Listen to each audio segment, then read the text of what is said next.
amin'ny politika tamin'ny fanjakana malagasy dia mametraka ho nara-pahamehana ny afampitaovana ny volandaha malagasy ary tsy very anjara amin'izany ny tafika an-dranomasina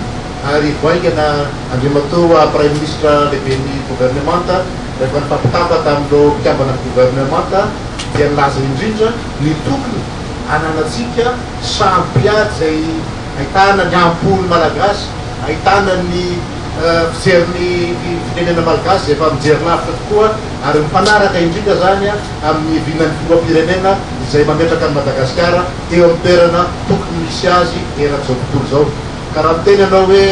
hozaka ny budget ve izay ataon'ny volandaha isika malagasy aza satria tsika ane dia manana zany ampoza tokoa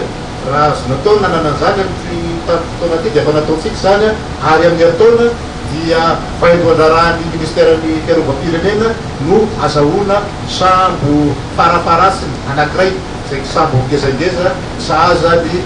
tafika an-dranomasitsika malagasy.